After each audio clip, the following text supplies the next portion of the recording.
नमस्कार दोस्तों, डायडॉक पर आपका स्वागत है। और आज के वीडियो में हम बात करेंगे अपेंडिक्स की सूजन की छोटे चीरे से होने वाली सर्जरी अपेंडिसेक्टोमी के बारे में।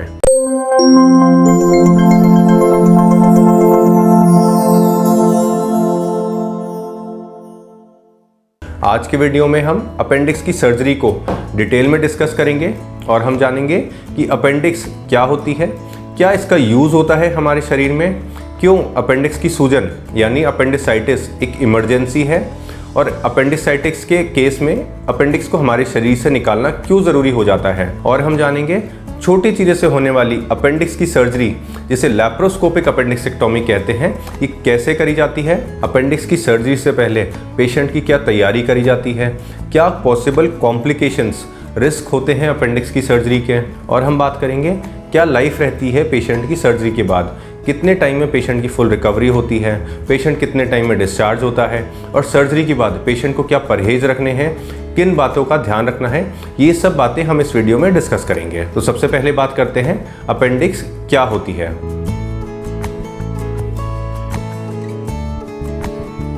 तो अपेंडिक्स एक 2 से 4 इंच का hollow tubular pouch like structure है।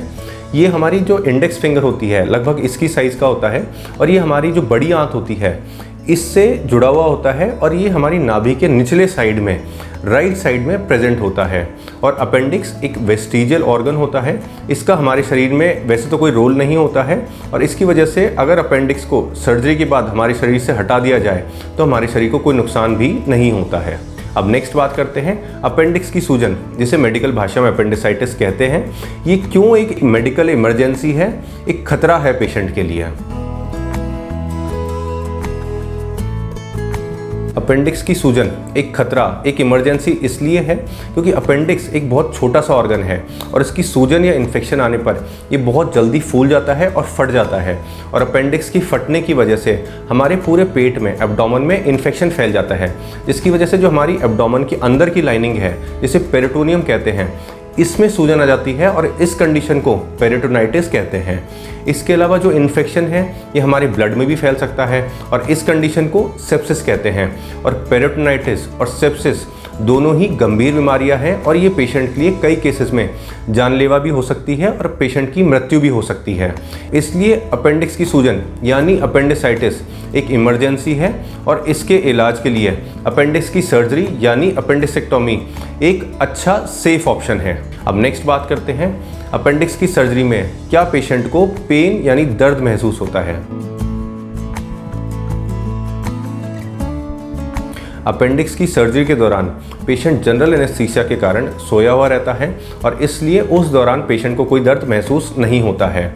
और जब सर्जरी पूरी हो जाती है, पेशेंट जनरल एनेस्थीसिया से बाहर आ जाता है, उस टाइम पेशेंट को मामूली दर्द हो सकता है जो कि दवाइयों से ठीक हो सकता है।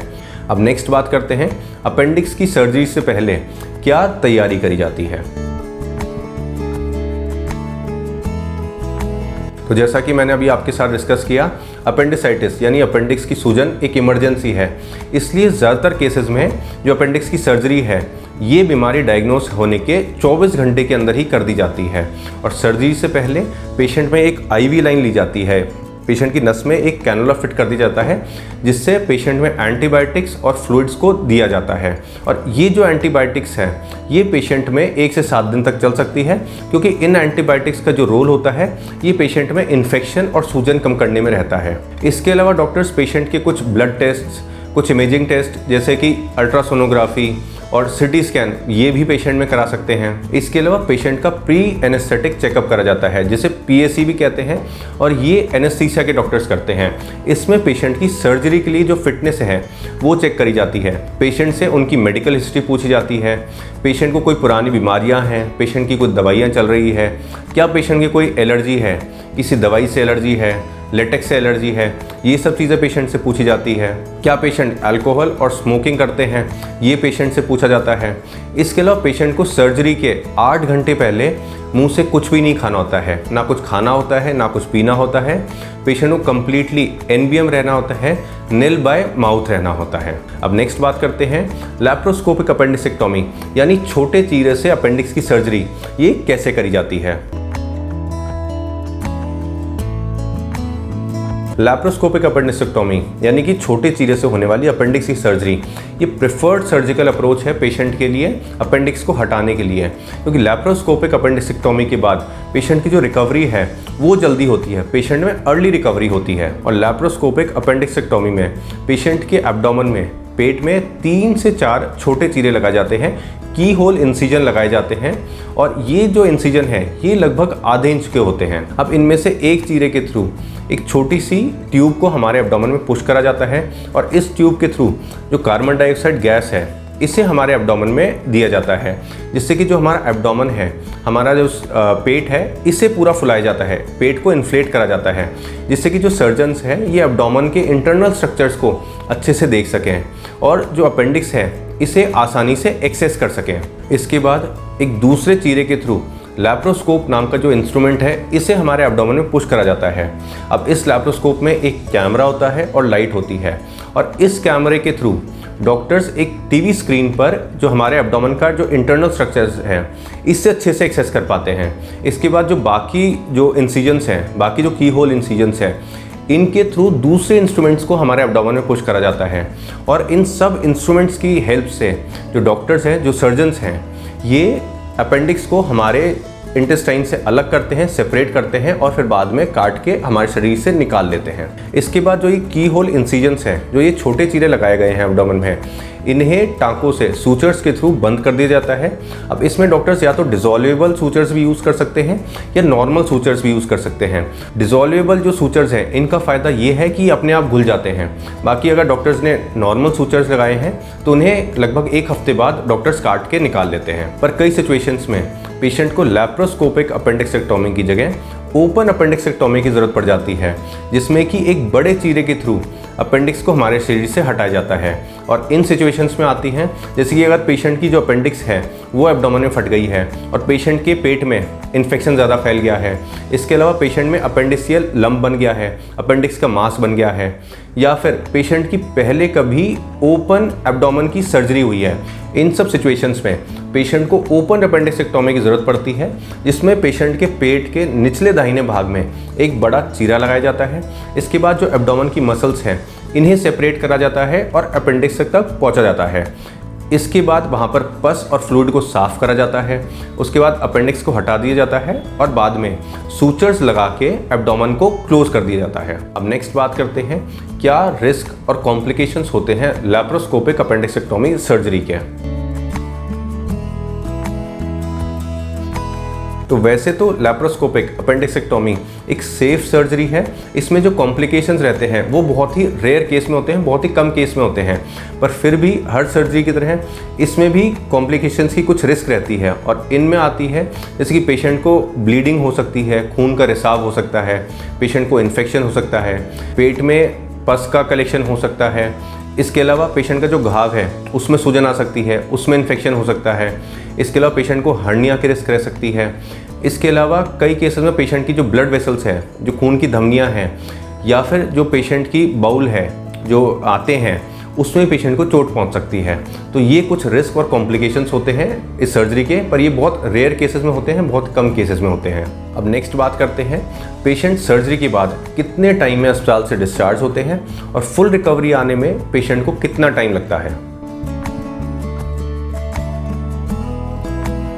लैप्रोस्कोपिक अपेंडिसेक्टोमी के बाद यानी कि छोटे चीरे की अपेंडिक्स की सर्जरी के बाद पेशेंट यूजुअली 24 घंटे में यानी कि 1 दिन में अस्पताल से डिस्चार्ज हो जाते हैं।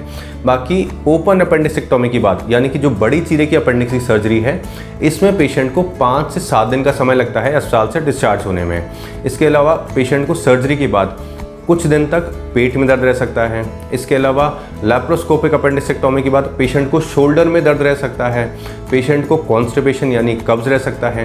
पर जो ये सारी समस्याएं हैं ये कुछ दिनों में ही पेशेंट की ठीक हो जाती है और ये मामूली दवाइयों से पेशेंट की ठीक हो जाती है। इसके अलावा अगर हम फुल रिकवरी की बात करें तो लैप्रोस्कोपिक अपेंडिसेक्टोमी में पेशेंट को 2 हफ्ते लग जाते हैं फुल रिकवरी आने में। 2 हफ्ते बाद पेशेंट अपनी जो रूटीन एक्टिविटीज़ है वो आराम से पूरी कर पाते हैं।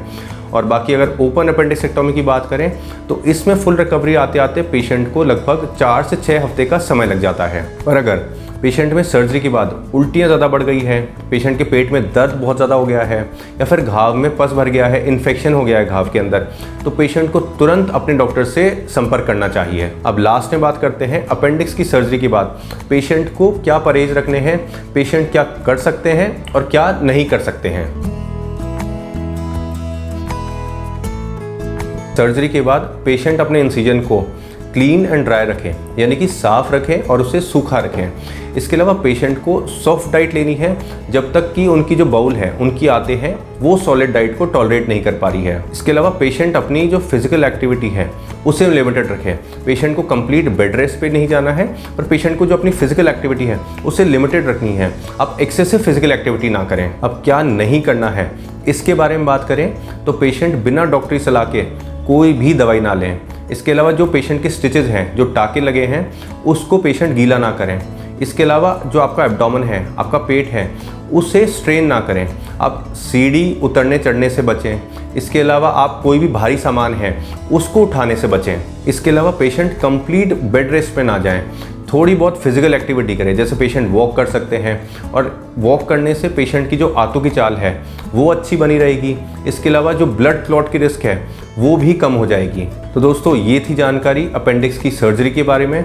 बाकी आप किसी भी सर्जरी या फिर बीमारी के इलाज या फिर भारत के सर्वश्रेष्ठ डॉक्टर से कंसल्ट करने के लिए नीचे दिए गए नंबर पर संपर्क कर सकते हैं, या फिर हमारी वेबसाइट www.diadoc.com पर विजिट कर सकते हैं। बाकी हेल्थ और मेडिकल से रिलेटेड ऑथेंटिक, रिलायबल और यूजफुल इन्फॉर्मेशन को पाने के लिए आप हमारा चैनल डायडॉक हेल्थ ज़रूर सब्सक्राइब करिए। बाकी अपना ध्यान रखिए, खुश रहिए। Thank you, take care.